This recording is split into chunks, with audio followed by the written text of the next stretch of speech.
Alrighty, hello everyone. How are you? Happy Sunday. It is a beautiful Sunday.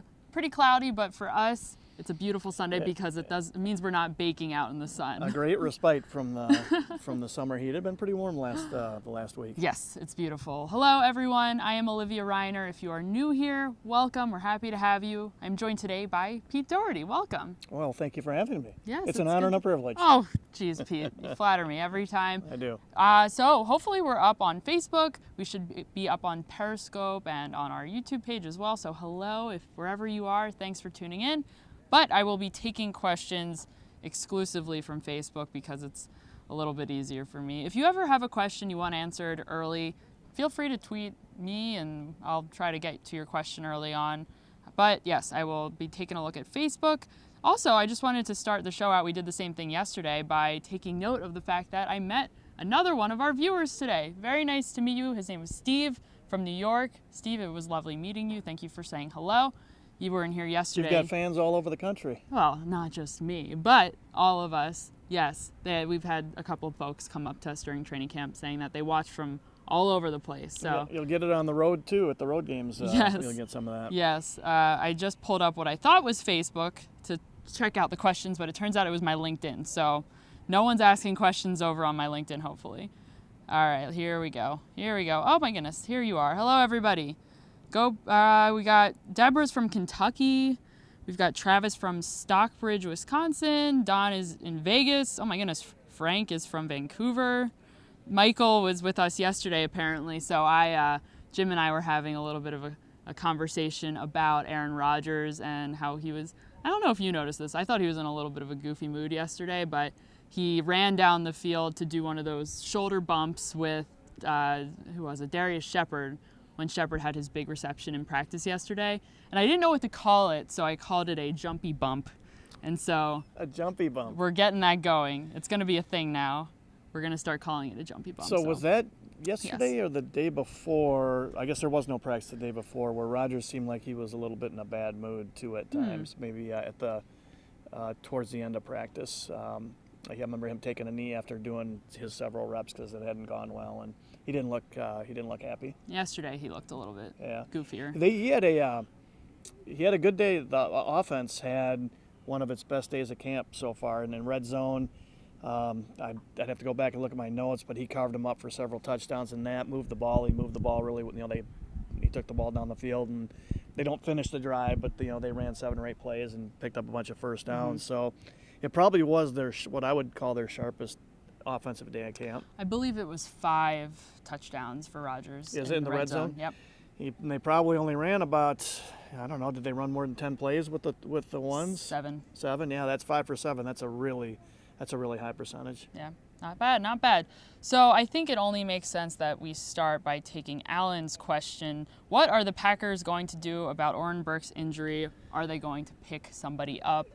It sounds like the severity of Oren Burks' injury is pretty high. We don't know exactly how bad this injury is, but it does sound like he could possibly go on IR. Yeah. Does it make sense to go out and look for another inside linebacker, or should they be happy with Curtis Bolton or Ty Summers? Those guys are both rookies. One's a 7th-round pick, the other's undrafted. I would guess they'll go sign somebody.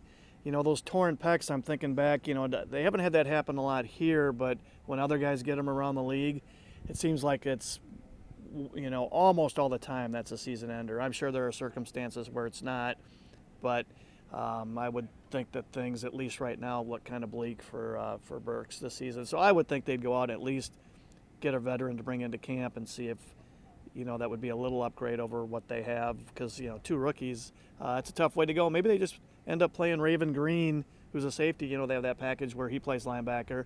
Maybe they just use that a lot too. Mm-hmm. So I'm not sure what you've seen in your history, your time being here, but let's say if Oren Burks did tear his pec and he is going to be put on IR fairly soon, how long of a recovery time might that be? Could the Packers expect to bring him back if they choose to do so later in the season? Yeah, that's a good question. I was saw something on Twitter from a former Chargers doctor, and I'm trying to think of what he said about it. I don't know if I don't know if he weighed in on that. It's probably, since it is August, you probably can't rule out him coming back in December. So maybe they will, put him on the reserved IR.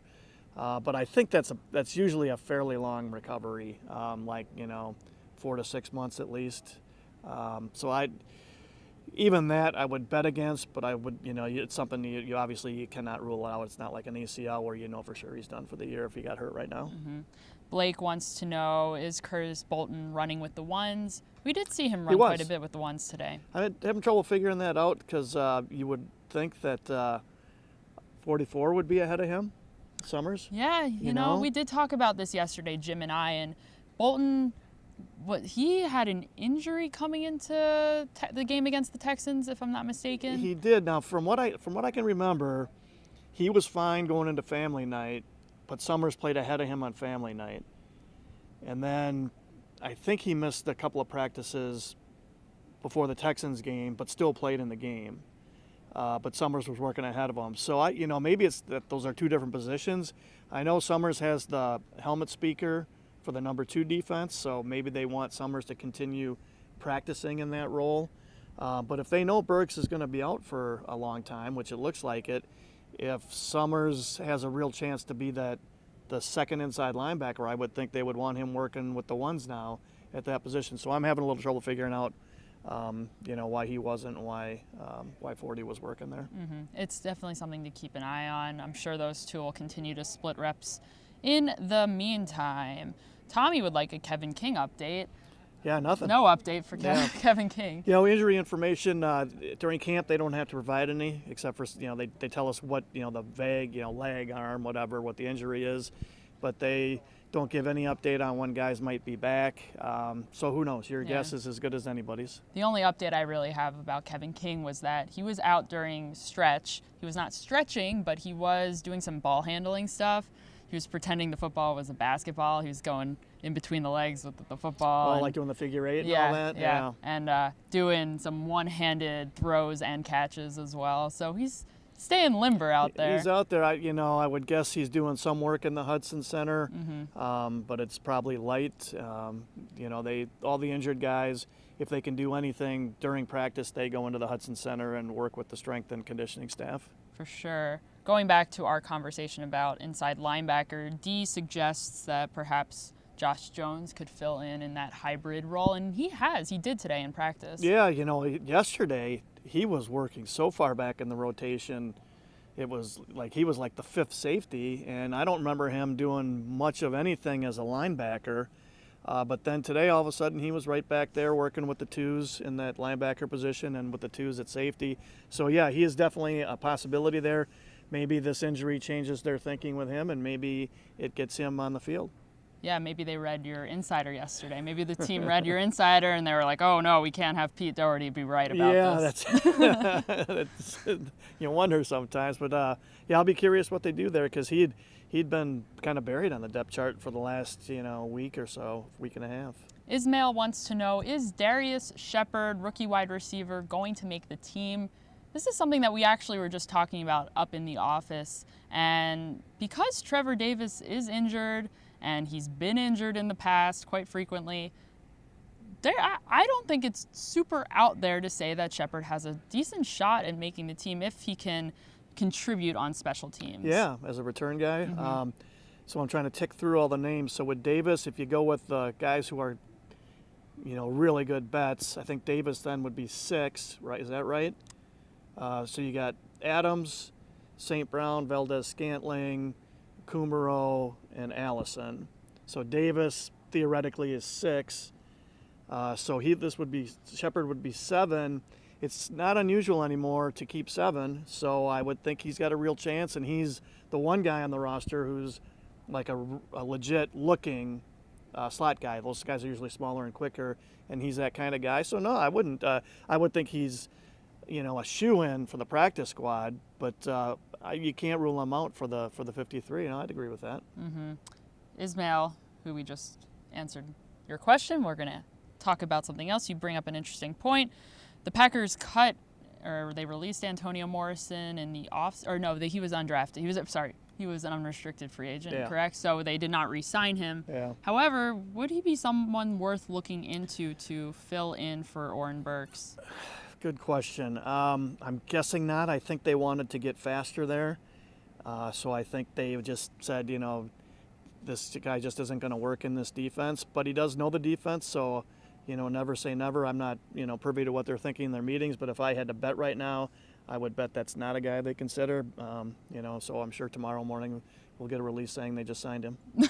Yeah, be on the lookout for that. I'm sure we're going to be seeing something happen. It might not be at they got to bring somebody, and I think didn't they have a couple of roster spots open anyway? So I'm sure there'll be somebody showing up here in the next day or two at inside linebacker. Going back to our young wide receivers conversation, Andrew raises the point that Alan Lazard has looked pretty good, not just in practice but also in his game against the Texans. He had a touchdown. He spoke in the locker room today, and he voiced the fact that he's very determined to make the team, of course. He said he'd be willing to play offense, special teams, or defense, even if they asked him to play defense. It's amazing, and you don't really realize it till you stand next to him, but he's 6'5". He is this GM loves these tall receivers. There must be 4 or 5 of them who are, if you count Allison, who's like 6'3 plus, that's probably 5 or 6 that are 6'3 or taller. He just loves these tall receivers who have a big catch radius, and and the same thing on the D line with the signings they made at outside linebacker with the 2 Smiths. He's definitely subscribes to the big man theory and that it's a big man's game. Yes, Bob has a question. Does Jamon play better in practice than he does in games?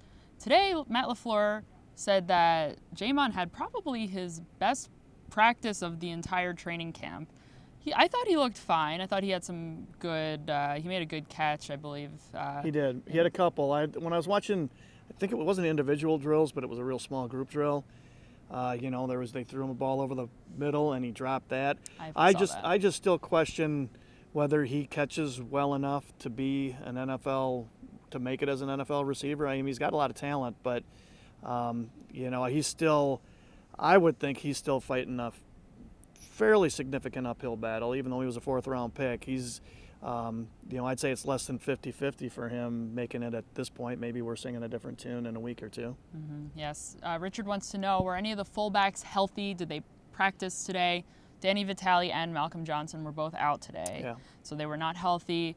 That is a position that I think Packers fans are going to want to keep an eye on because they're going to want to bring in a fullback if Vitale and Johnson are out for long term. Yeah, this coach, I mean, we've seen it all camp. They've been doing a lot of 2-back stuff. They hardly ever did it with McCarthy. Well, they didn't even keep a fullback last year, so they'd sometimes line up a tight end back there. But we've seen a lot of 2 fullback stuff, and I think they really like, and I think the quarterback likes Vitale because he's a converted tight end from college. And super back. Yeah, from that great institution, Northwestern.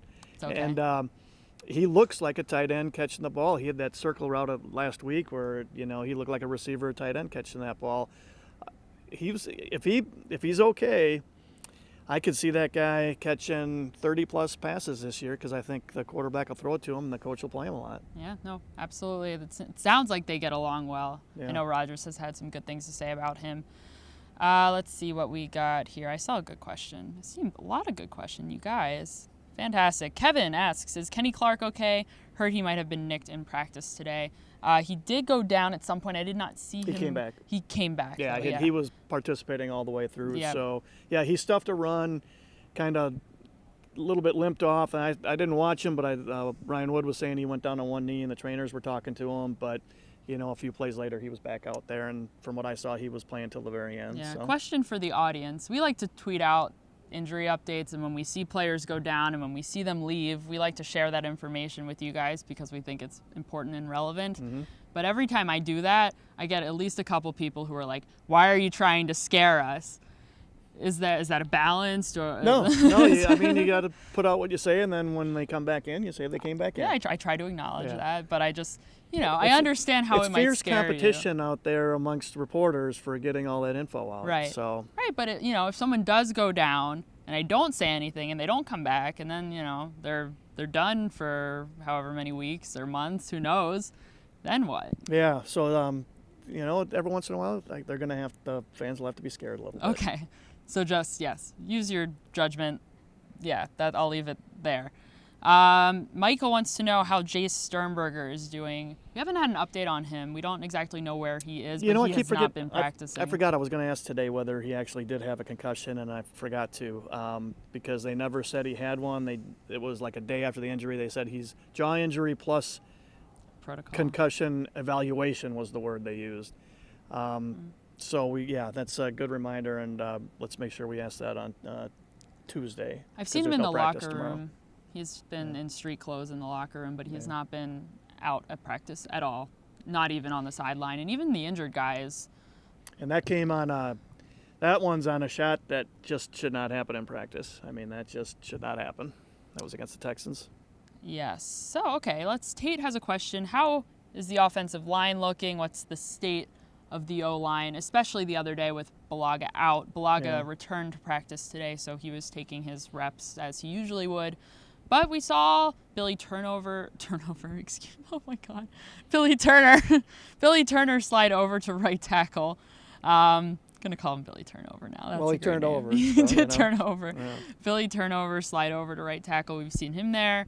Elton Jenkins at right guard. We've seen, who else? Alex Light has been, was it left tackle? He's worked both sides. Both tackles? Yeah, he has.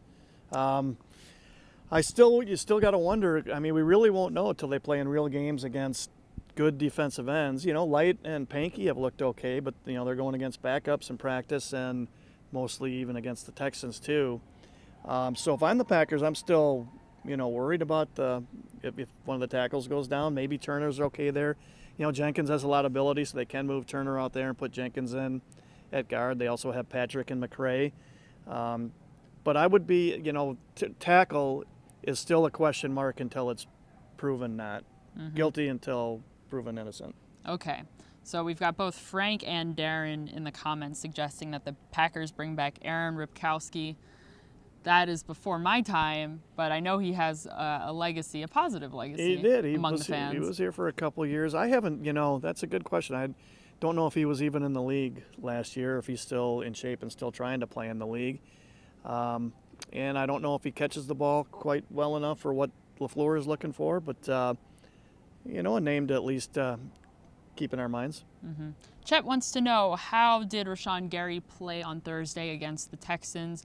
I don't think he got a ton of snaps, but I thought he looked pretty decent. He showed, you could see the ability there. With Eric Bronchek, we do our video day after review, and Eric's take on it was, and after I got a chance to fully rewatch the game yesterday, he's got a really good first step, and he's an explosive guy, and you could see that even on the tape. Now, he didn't make any plays. You can tell he's got a long way to go for learning techniques. He probably just overwhelmed guys with his size and speed in college. So I would call it so-so. It was a little nondescript. He didn't make any plays, didn't have any tackles. But you can see that there's a big, talented guy to work with there. And today in practice, when they were playing their 2-minute defense and their dime defense when it was 3rd and long, and they were putting 3 outside linebackers on the field, he was one of the 3 along with the 2 Smiths with the starters. I noticed that too, and I think that was during the time where Kenny Clark was inside the Hudson Center. Yeah. So good to know that they are looking to run those types of things when they only have a certain number of true defensive linemen. And on those third downs, there might be some of those third downs where they go with 4 outside linebackers on the field. They could go with Fackrell, the 2 Smiths, and Rashon Gary, and just have 4 pure pass rushers out there. That would be interesting. Yeah. Chase wants to know, Pete, would you take a snap at running back for $5,000? I think I would not. Really? I would. I could possibly get killed. So I don't think it would take more than $5,000 to get me out there. I wouldn't sell yourself short on that. I think you could do it. I think that's giving me too much credit there to begin with. No, that would be if it was a real play and a real tackle and they're trying to make you fumble and all that. You could get you could get killed out there if you were me. Yes, no, I don't think any of us should be going out No. there. No. No. As much as I would like to think that potentially. It's a funny, maybe. fun question, though. Yes, thank you for the fun question. Joshua wants to know how Mike McCarthy and Matt LaFleur compare and contrast. Why don't we try to relate it to training camp after all? We're talking about training camp. We are. I was not around for a Mike McCarthy training camp. I started in October of last year. So how do they compare? Ryan Wood and I were talking a little bit about this. He said usually by this point in training camp, they would have started to run a little bit more scout team after the first preseason game, but they haven't done that yet. There still seems to be that, 1s, 2s, and 3s competition going on. Yeah, that for sure is true. My assumption is they're doing it that way because they're learning a new offense, and maybe next year would be different, but maybe not. Maybe LaFleur will do it this way all the time because McCarthy would have started game planning for the preseason games and probably even working in a period or two for the opener, the regular season opener. The practices definitely, you can ask anybody who's been out here covering for the last few years, the practices are shorter. LaFleur's longest, I think, is 2 hours and 19 minutes. McCarthy would have had at least a couple practices in the 240 to 245 range. The norm would be closer to 2.5, and the short ones would be what LaFleur's long ones are. They do a few different drills, but to some degree, football practice is football practice. LaFleur doesn't do the where they run the gauntlet to start practice, where the offensive players, the skill players run the gauntlet and everybody tries to rip the ball from them. He doesn't do that drill, for instance. But the big differences are the length of practice and that they're not going off cards yet. They're not doing scout team stuff yet. Mm-hmm. Jen wants to know, will any of the Packers sports writers, I'm assuming he's referring to us, do a Q&A on the Packers this year? I bring this up so we can plug Pete's chats that I do. I do them every week. Yeah. In camp, it's kind of going back and forth between a Tuesday, Wednesday, or Thursday, depending on the week. I think it's going to be Tuesday next week. During the season, I think it's going to be on Wednesdays, but we'll let you know on that. But yeah, I go for an hour and a half at least usually, and you can ask any questions you want. Just go to PackersNews.com, and they have the link to where you can ask your questions. Yep, they're good times. I enjoy reading them back. I should ask a question one of these days to you. We got a couple questions here about Jimmy Graham. Kaylin asks, how is Graham looking? We've got a question from Chris that he's from Australia, by the way. Oh, Chris, cool. Hello.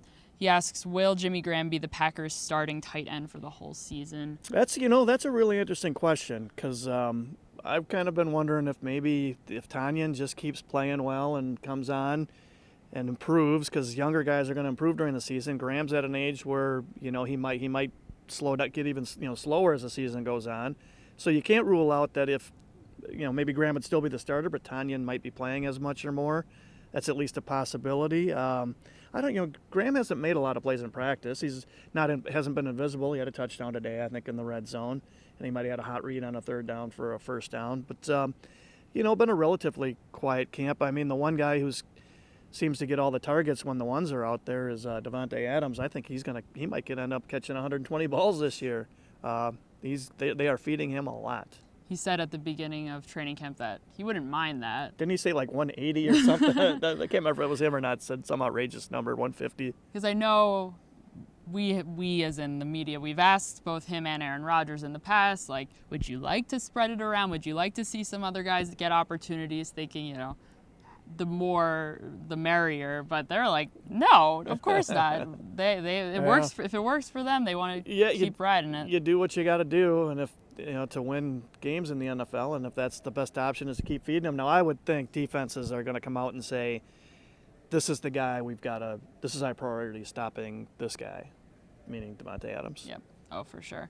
We'll take one more question. Thank you guys for joining us. We appreciate it. We'll definitely be doing this again on Tuesday. So if we did not get to your question, come join us again on Tuesday. We'll try to get to it then. Kevin wants to know, I know it was the Packers' first preseason game, which we try to preface everything with. It's early, so yes, it is early. But is there any concern over the missed tackles that there was quite a few of in the preseason opener against the Texans? There were. What did LaFleur say? He counted 26, 24, 27, yeah. 26, 27, 25. Sure there'd be some. Now, nobody in this league tackles in practice, so that's the hardest thing to practice. And that quarterback, Joe Webb, really, I mean, even I know he's 32 or so, somewhere in there. He can still, he's a very mobile guy, so he's probably one of the tougher guys, quarterbacks in the league to tackle in the open field. I guess it kind of strikes me. I was trying to think back to past years. I think that's kind of the norm, that there's a ton of missed tackles in the opener. I don't necessarily think it means that there'll be a lot in the regular season. But if it were the other way around, I don't know that I would say they got this great tackling team either. I just think we won't know until they play the real games whether they tackle well or not. Mm-hmm. How do you balance the inability to really do any live tackling in practice? I know they try to do some tackling sort of drills, but how well does that really translate? Yeah, I question it. It doesn't seem like a lot. But I understand why they don't tackle, and if I were a coach, I wouldn't either. You can't have guys, you have too much invested in them, and you only have so many really good players because of the cap, so you just cannot get a good player hurt in practice because he tackled. You just can't have that happen. So I get why they do it. I wonder if they're working on those. There's a company that's got those tackling dummies that work by remote control. I don't know if you've seen the videos of those. They came out about 3 years ago, and I think they're improving them. I think McCarthy was on the verge of maybe bringing a few of those in. The Steelers and a couple other teams, I think, use them.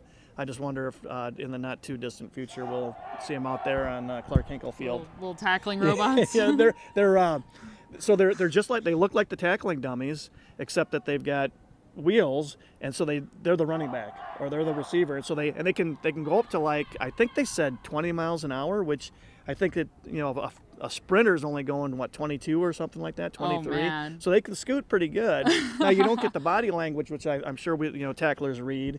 You don't get that at all because they're just this stiff tackling dummy. But I've seen the clips of them, and they go, and the linebacker chases them to the edge and tackles them. The second we're done here, I'm going to go Google this because I need to see this. Yeah, I know, it's pretty cool. It's I know at least a couple NFL teams use them, and I think some college teams too, some Ivy League teams. It came about because one of the Ivy League teams, or maybe it was the whole league, cut out tackling in practice. You can never do it. Wow. And so somebody from that school, from one of those schools, of course, invented this moving tackling dummy, fake ball carrier. So. I'm imagining an iRobot, one of the Roombas, the little vacuum cleaners. I'm imagining one of those mobile vacuum cleaners with a mannequin on top. I could use one of those, by the way. Oh, yeah. I don't sounds like handy. Vacuuming is not your thing? Yeah, I don't mean a tackling dummy. I mean a vacuum cleaner that vacuums by itself. We're getting too off topic Yeah, now. we are. Anyway, all right, we'll cut it out here. Guys, thank you for joining us. Make sure you're following us on all of our social media accounts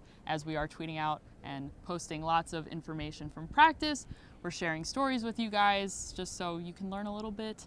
We hope you learned something when you read PackersNews.com. We'll have lots of more information just from today's practice over on PackersNews.com, so make sure you check that out later today as well. I think that's everything. Anything else? That's it for me. Yeah, thank you, Pete, for your time. I appreciate it. Thank you for having me, and just remind everybody to join you again on Tuesday. Yeah, please come back. We'll have another person. Who knows? It might be Pete again. Might be someone else. Yeah, we'll play it by ear. I'll be there, so I'll see you guys there as well.